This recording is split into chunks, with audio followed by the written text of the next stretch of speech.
Pakai jas kan. Ini kita mau bahas haji dulu. Haji balik lah, kita cuma mengulang lagi tuh. Gak apa-apa. Ngulang lagi. Abang kan kasih ingat abang yang jawaban sebelum haji, sesudah haji. Oh ya. Filosofi haji. Kita pendekkan aja nanti potong si Rudin nanti. Udah, habis kita. Ya, tapi sebelumnya kita sapa dulu lah ini. Hah? Kita sapa dulu. Iya, oke. Ya. Baik. Assalamualaikum warahmatullahi wabarakatuh. Teman-teman Hal Ataka, pendengar Hal Ataka, tadi udah dengar sedikit lah spoilernya. Jadi Prof Akmal nggak tahu itu sebenarnya sudah dimulai. Kita kali ini mau bahas tentang haji. Alhamdulillah saudara-saudara kita, Prof sudah berangkat kloter 1. Iya. Kalau tak silap sekitar 2 hari yang lalu, Prof.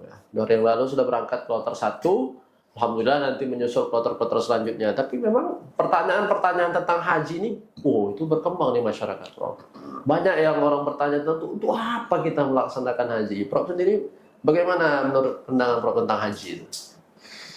Ya kalau dipertanyakan kenapa harus melaksanakan ibadah haji, itu bisa dijawab dari berbagai macam dimensi. Pertama kita bisa katakan dari dimensi syariat. Haji itu penyempurna rukun Islam. Seorang muslim dituntut pada dirinya untuk melaksanakan rukun Islam yang 5 itu. Syahadat, sholat, puasa, zakat, dan haji. Haji itu posisinya paling bawah, nomor 5. Seakan-akan setelah orang syahadat, sholat, puasa, zakat, dia menyempurnakan keislamannya lewat haji. Itu jawaban syariatnya. Sama dengan perintah sholat, sama dengan perintah yang lain. Bedanya, haji ini menjadi spesifik karena dia tidak bisa dikerjakan setiap saat. Untuk mengerjakannya butuh biaya yang cukup besar. Sekarang ini saja imam biaya haji itu lebih kurang 89 juta. 55 juta dari orang yang berangkat haji, 30 juta sekian itu lebih kurang itu dana subsidi, dari manfaat yang disubsidi. Besar sekali. Untuk pelaksanaannya hanya bisa dilaksanakan setahun sekali. Dan kita punya masa tunggu yang panjang. Makanya haji berbeda dengan ibadah yang lain. Itu dari sisi syariat. Dari sisi fisikosofistik, pada diri manusia ini ada kerinduan. Ada kerinduan untuk dekat dengan Allah. Ada kerinduan untuk dekat dengan situs-situs Islam awal. Atau dengan kata lain, ada kerinduan untuk berada di sumber Islam itu. Itu kalau Prof lihat tentang orang yang berulang kali dia naik haji itu, ya itu jawabannya di situ. Jadi kalau dulu ya banyak orang mengkritik kenapa haji berulang-ulang. Dulu memungkinkan itu. Dulu siapa yang banyak uang dia bisa berulang kali naik haji. Karena belum ada regulasi yang membatasi orang naik haji berapa tahun sekali dia bisa mengulangi hajinya. Sekarang sudah ada. Orang umroh berulang-ulang. Ada kritikus mengatakan, kenapa haji berulang-ulang? Kenapa umroh berulang-ulang?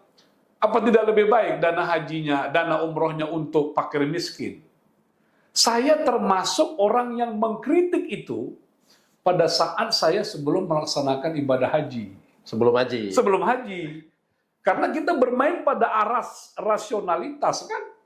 Tapi begitu kita sudah melaksanakan ibadah haji, kita setelah melaksanakan umroh, ternyata ada satu hal yang memang tidak bisa dijelaskan lewat kata-kata. Itu yang kita sebut dengan kerinduan. Bahwa di medan kita sholat, kita menyembah Allah, bahwa kita bisa mengucapkan selawat kepada Nabi, iya. Tapi ada perbedaan yang mendasar pada nuansa rasa ketika orang tawaf, ketika orang sholat menatap Ka'bah. Menatap Ka'bah ini tetap keyakinannya Rabb hadzal bait, pemilik Ka'bahnya.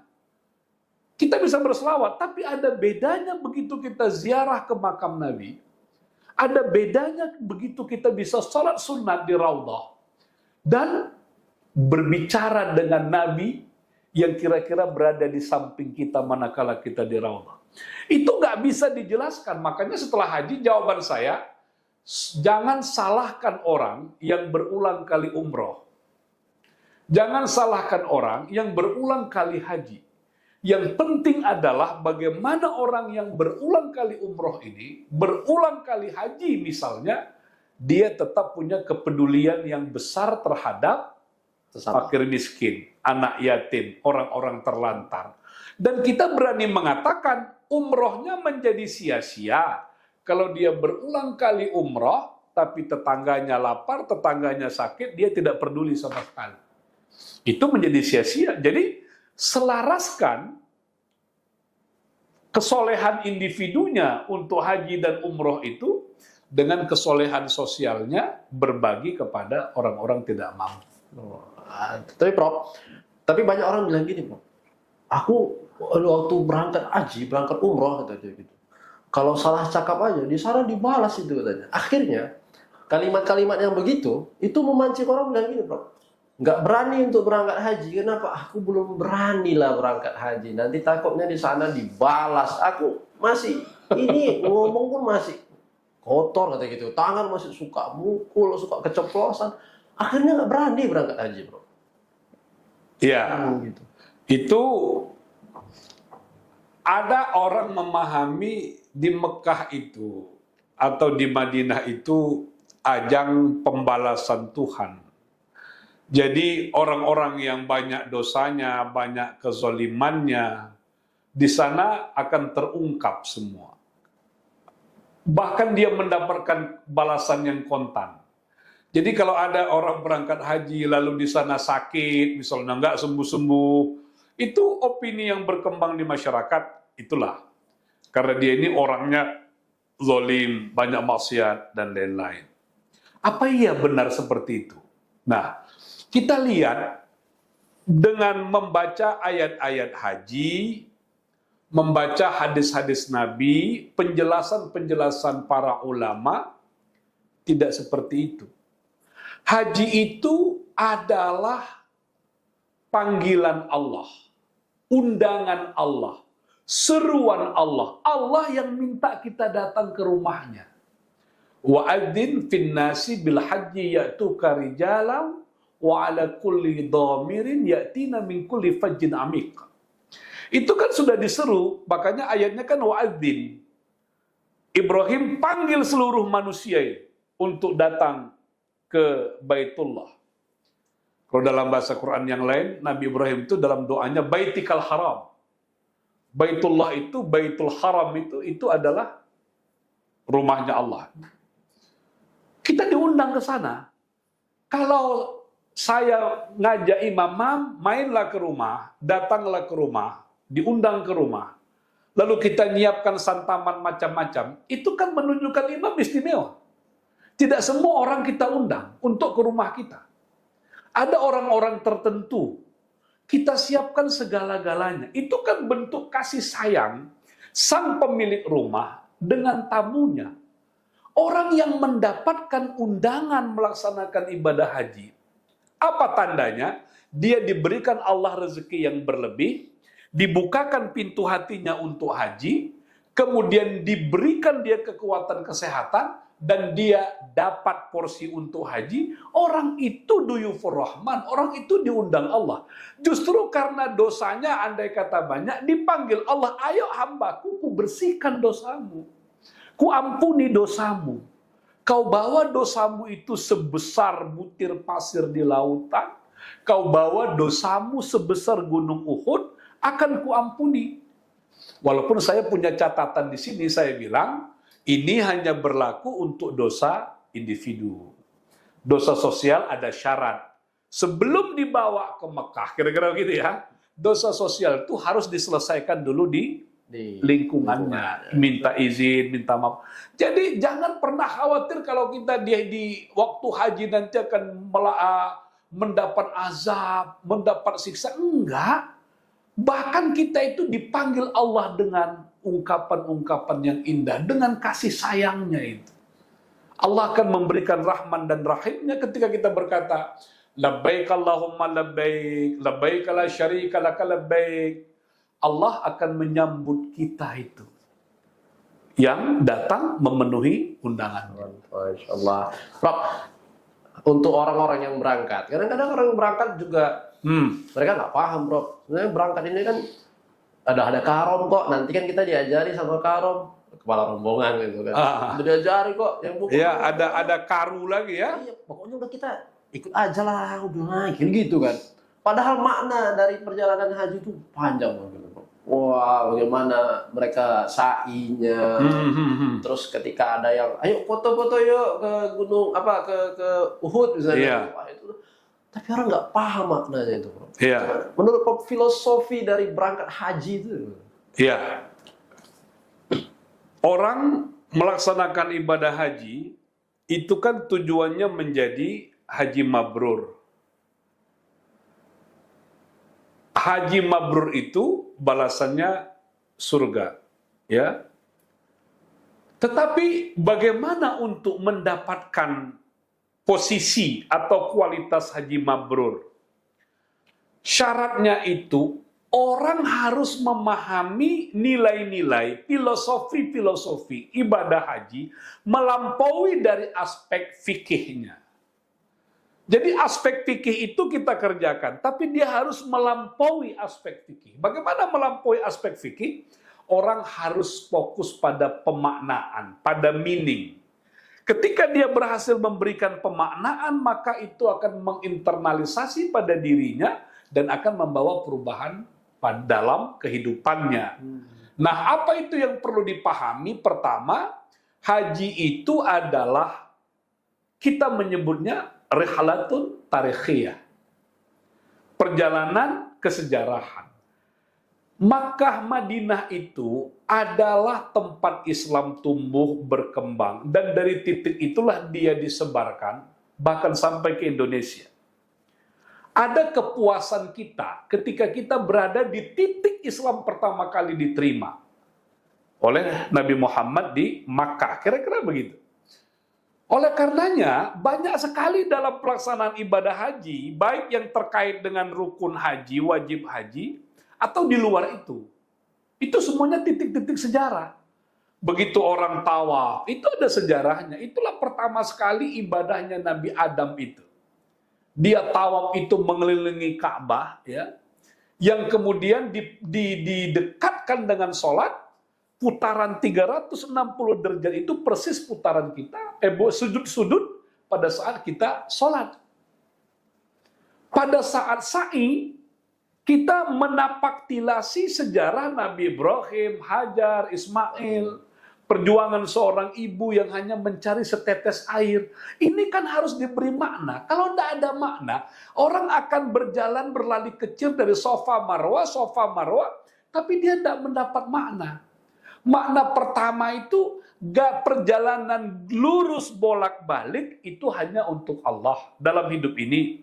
Kalau tawaf, gerak berputar 360 derajat itu hanya untuk Allah. Wukuf di Arafah, diamnya kita itu hanya untuk Allah. Jadi haji itu adalah perjalanan menuju Tuhan. Yang kedua, ketika orang berlari kecil antara Safa dan Marwah, dia menghayati perjuangan seorang ibu, maka orang yang melaksanakan ibadah haji akan sangat paham jasa seorang ibu. Dia tidak akan pernah menyakiti ibunya, tidak akan pernah membantah ibunya. Yang dia pikirkan hanyalah membahagiakan ibunya. Karena Hajar itu cermin kehidupan, perjuangan seorang ibu yang berletih-letih dari Safa Marwah hanya untuk mencari setetes air. Tapi ternyata Allah berikan jalan keluar lewat ujung kakinya Ismail. Itu apa maknanya? Kalau jadi seorang ibu yang dituntut oleh Allah itu, kita berjuang buat anak-anak kita, keberhasilannya ada pada Allah. Sebagai seorang anak, kita paham besarnya jasa seorang ibu yang membuat kita taat, patuh padanya. Nanti yang di luar ibadah, banyak di luar ibadah, nanti ada ziarah ke Gua Hira, ada ziarah ke Uhud.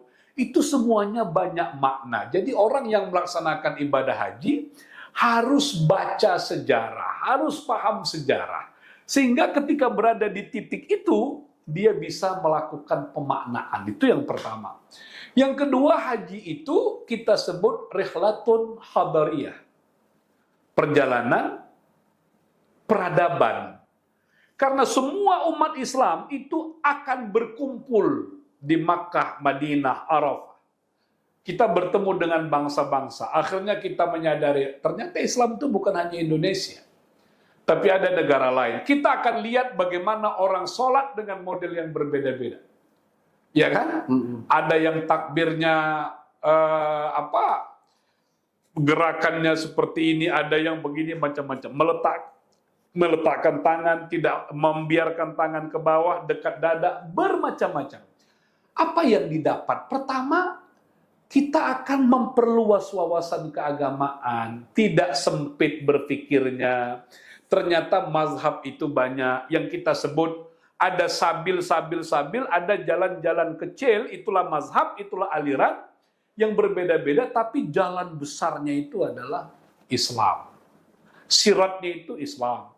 Kita belajar bagaimana Turki, bagaimana Mesir, bagaimana Cina, Muslim Cinanya seperti apa. Apalagi orang yang haji itu memiliki kemampuan bahasa. Dia bisa berdialog, dia bisa belajar. Inilah kenapa dulu haji pernah dilarang oleh pemerintah Belanda, karena orang-orang yang pulang haji itu jadi pemberontak. Pemberontaknya bukan pemberontak kepada Tuhan, tidak. Dia memberontak kepada penjajahan Belanda itu karena semangat tauhid itu, semangat persatuan umat Islam dunia itu menyadarkan dia untuk membebaskan negaranya. Itu dahsyat sekali itu haji dulu ya. Yang ketiga, haji itu adalah rihlatun ubudiyah. Perjalanan ibadah. Ini menjadi inti, tetapi begitu kita mengatakan rihlatun ubudiyah itu artinya jangan dipahami ibadah itu sempit. Bukan sebatas sholat atau melaksanakan tawaf, sa'i, wukuf, bukan. Itu memang ibadah inti haji, tetapi justru yang menentukannya itu adalah yang di lingkaran ibadah itu. Begitu kita melaksanakan ibadah, kita ketemu dengan nenek-nenek yang jalannya lambat, yang perlu pertolongan. Ini dibantu enggak? Kalau kita hanya berpikir ibadah kita hanya untuk sholat saja, nenek-nenek yang memerlukan bantuan ini enggak kita urus. Kita biarkan saja. Padahal kita sedang diuji oleh Allah. Makanya kalau imam ingat itu dulu, ada imam maksudnya Imam Masjid Istiqlal, Profesor Kiai Haji Ali Mustafa Yaakob. Dia menulis artikel judulnya Haji Pengabdi Setan. Itu artikel itu kontroversial, orang banyak protes. Gimana maksudnya haji pengabdi setan? Ada orang waktu haji beribadah, tapi dia memenuhi nafsunya, hasratnya, egoismenya. Ada yang bilang, ngapain kita bantu nenek-nenek itu? Ngapain kita bantu ibu-ibu itu? Kita ke Mekah ini mau ibadah, bukan ngurusin orang. Bukan bantuin orang. Itu dia memuja egonya, memuja nafsunya. Jadi ibadah itu maknanya luas sekali. Sepanjang kita melakukan sesuatu yang membuat Allah senang, Allah ridha, nolong orang, memudahkan orang, bahkan memberikan orang minum air zam-zam yang kita mengambil air itu untuk orang. Kita memberikan jalan agar orang bisa lewat kalau dia mau mencari tempat sholat. Itu ibadah semua. Bukan hanya mahdoh. Bukan hanya mahdohnya saja. Di kamar kita toleransi. Itu kan biasanya di kamar itu kan heboh. Ramai. Ada orang yang tidur bisanya gelap. Ada orang yang tidur kalau nggak terang nggak bisa. Lebih parah lagi, Imam, itu bagi ahli hisab. Itu dia ke kamar mandi nggak bisa kalau nggak merokok. Walaupun sudah ada larangan, ditekannya rokok tuh. Ada orang yang nggak tahan baunya. Macam-macam tingkah manusia. Betul. Makanya yang kenapa dalam Quran itu ada larangan jidal, ada larangan rofas. Karena potensi-potensi seperti itu amat sangat terbuka. Kita bertemu dengan banyak orang, berinteraksi dengan banyak orang begitu sangat ketat, yang memungkinkan kita bertengkar. Nah, yang terakhir dari makna haji itu disebut dengan rihlatun ruju'iyah. Perjalanan kematian. Perjalanan kematian. Haji itu sebenarnya kita kita belajar meninggalkan apa yang kita senangi. Siapa yang bilang ibadah haji itu pelaksanaannya nyaman? Nggak nyaman, haji itu pelaksanaannya tidak nyaman memang. Bagaimana kita berada di hotel kah atau di maktab, namanya maktab di sana tempat tinggal. Imam harus sabar loh. Nunggu kawan kita yang di kamar mandi. Kita udah sesak, mau buang air. Kawan kita sedang di kamar mandi, kita mau nunggu. Yang nunggu berapa orang? Kawan itu punya pengertian enggak? Itu enggak nyaman, beda dengan di rumah kita sendiri. Yang seperti yang saya katakan tadi, ada orang yang tidur nggak bisa pakai AC. Begitu pakai AC menggigil dia. Kita malah nggak bisa tidur kalau nggak pakai AC. Jadi jangan berharap kenyamanan di situ, enggak. Apalagi nanti begitu kita melaksanakan ibadah, macam-macam lah.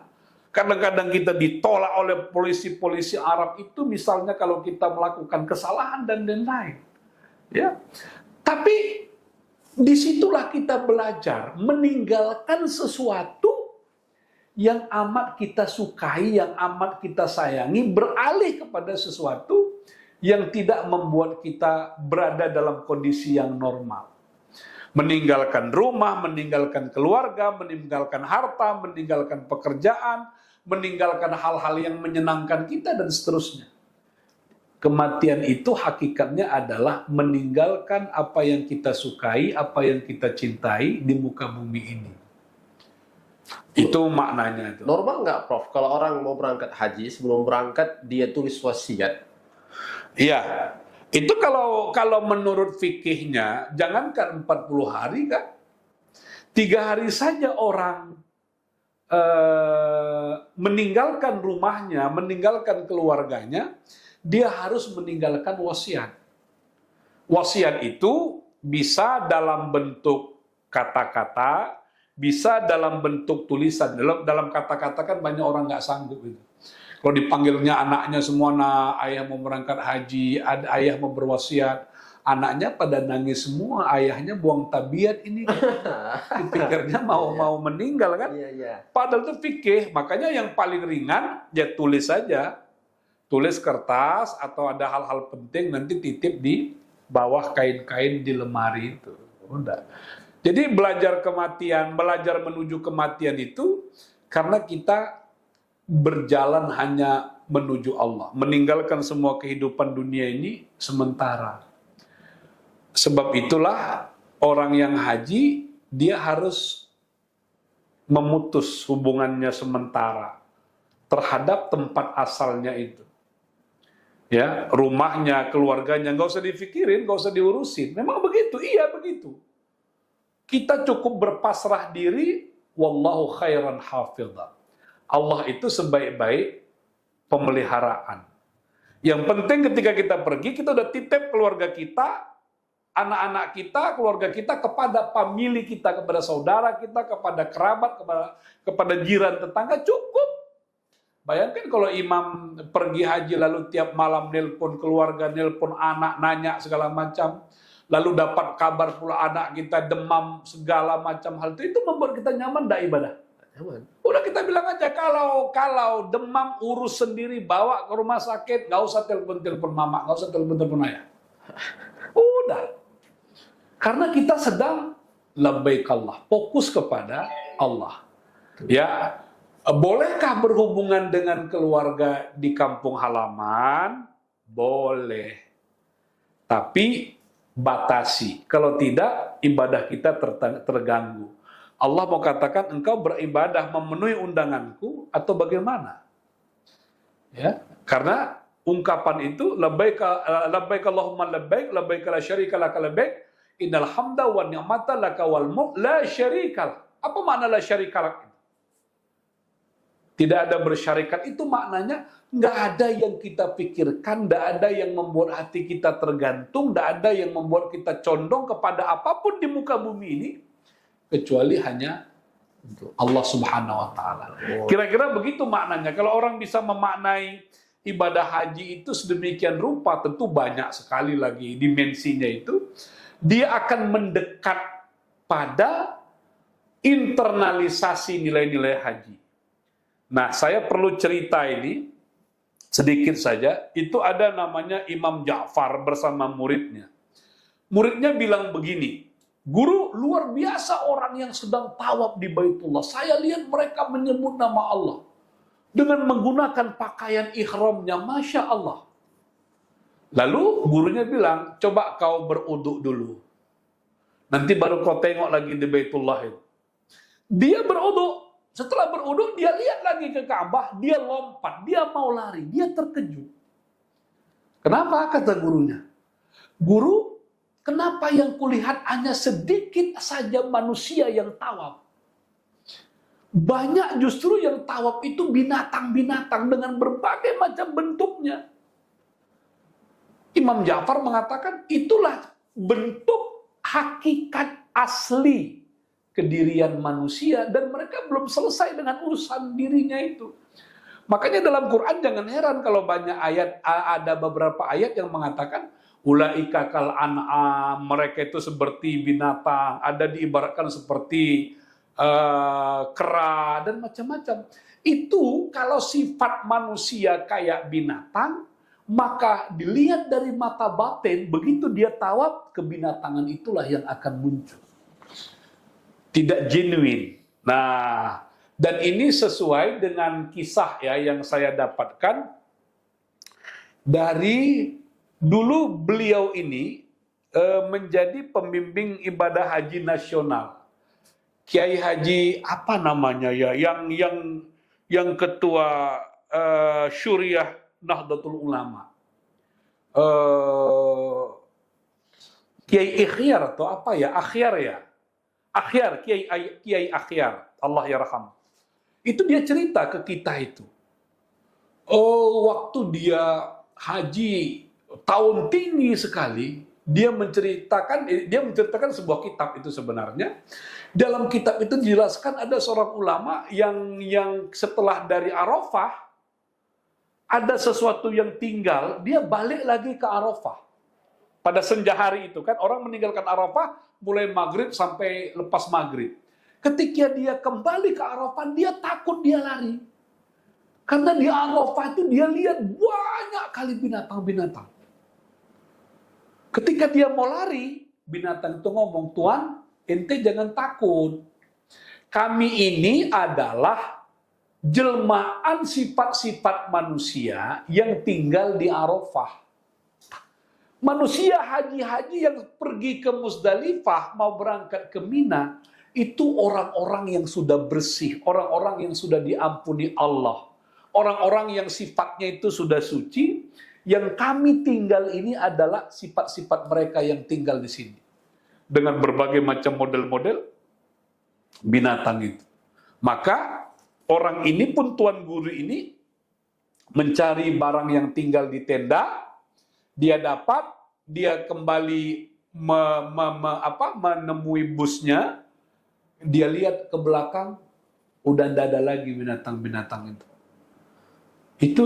Itu memang kisah-kisah spiritual haji yang menurut saya luar biasa. Nanti kalau imam mengalami itu, ketika dari Arafah sampai di Musdalifah kita membentangkan sajadah, kita berbaring, menatap langit yang sedemikian luas, itulah tingkat kepasrahan kita yang paling tinggi. Andai pun Allah panggil kita saat itu meninggal dunia, kita sudah merasa siap. Karena kita baru dari Arafah. Orang yang baru dari Arafah itu disebut kayaumin waladatu ummuh. Seperti anak yang baru lahir, nggak ada dosanya, nggak ada nodanya. Tapi nanti begitu sampai di Musdalifah, sampai di Mina, buat dosa lagi. Dosanya kenapa? karena berebut-rebutan tempat, tenda, macam-macam lah. Balik lagi nggak nyamannya di situ. Satu tenda berapa orang, nanti besok dia melontar jamarat. Dia lupa, dia lontar setan itu, dia lempar setan itu, padahal baru tadi dia ke setan. Karena bertengkar dengan kawan-kawannya hanya gara-gara tempat, hanya gara-gara kamar mandi, dan macam-macam lah. Tapi orang yang berhasil mempertahankan kesuciannya dari Arafah, Muzdalifah, Mina, sampai lagi nanti ke Mekah, dia ifadah, dia wada, dan pulang ke tanah air, itulah yang sesungguhnya haji mabrur. Waduh, teman-teman, nih ternyata orang yang manasik haji itu ternyata PR-nya banyak. Kalau dengar dari Prof. Akmal, ternyata PR-nya banyak. Bukan hanya sekedar untuk belajar tentang bagaimana ibadahnya, bagaimana gerakannya, apa yang dibaca, tapi ternyata lebih dari itu. Ada 4 tadi yang kita ingatkan, rihlahnya yang disampaikan Prof. Insya Allah, mudah-mudahan ini kalau didengar oleh saudara-saudara kita yang mau berangkat menjadi ilmu tambahan. Ya makanya Imam itu ada satu pesan pada para jemaah haji, bedakan baca doa dengan berdoa, baca zikir dengan berzikir. Nanti banyak orang yang baca doa, baca zikir, tapi nggak berdoa, nggak berzikir. Dia pegang bukunya yang dari Departemen Kementerian Agama, dia baca itu. Kalau sudah sampai melaksanakan ibadah haji, jangan lagi menggunakan buku-buku itu. Itu buku-buku itu dibaca, dihafal sebelum pelaksanaan. Sudah pelaksanaan, kalau ingat ya dibaca, kalau enggak, dengan suara hati. Suara kolbu yang kita hadir di situ. Jangan terpengaruh dengan membaca teks itu. Bukan lagi tempatnya di situ. Saudara-saudara takut Prof. Kan kalau takutnya nanti kalau nggak kita baca ini nggak sah nih aja kita. Kan kadang-kadang banyak itu yang berkembang di masyarakat. Tapi ya teman-teman semua, saudara-saudara yang mau berangkat haji, ini ilmu yang luar biasa penting. Imam sendiri Prof, insya Allah 2040. Insya Allah. Insya Allah 2040 tidak ada halangan. 2040 berarti usia Imam sudah berapa itu? Sekarang 2025, 40, 45 atau 46. 46 itu. Insya Allah. Masih kuat itu? Masih kuat. Insya Allah berangkat nanti sama-sama dengan istri kalau rezeki. Insya Allah. 2040. Ya, teman-teman, mudah-mudahan nambah ilmu semuanya untuk yang mau berangkat, apalagi masih banyak kloter-kloter yang sedang nunggu. Tadi pagi juga diundang sama orang yang ingin berangkat haji juga, mereka bermaaf-maafan. Dan tadi masalah sosial harus selesai dulu semua. Masalah pribadi nanti datang langsung ke sana, dekat dengan Allah, minta ampun sama Allah di sana. Jangan takut. Mudah-mudahan sehat semuanya yang mau berangkat juga, insya Allah hajinya lancar, hajinya bermanfaat untuk diri sendiri dan untuk orang lain. Pulang nanti dari tanah suci Mekah sampai ke Indonesia, kalau bisa ditakuti Belanda, bolehlah itu, Bro. Balik lagi ditakuti Belanda. Walaupun sekarang bentuk Belandanya nggak seperti bentuk Belanda yang dulu, kan? Belandanya dalam bentuk yang lain. Mudah-mudahan ya teman-teman bisa melihat video ini dengan baik. Kita tutup, Bro. Demikian hari ini pembahasan kita tentang haji. Mudah-mudahan bermanfaat untuk kita semua. Terima kasih. Assalamualaikum warahmatullahi wabarakatuh. Waalaikumsalam warahmatullahi wabarakatuh.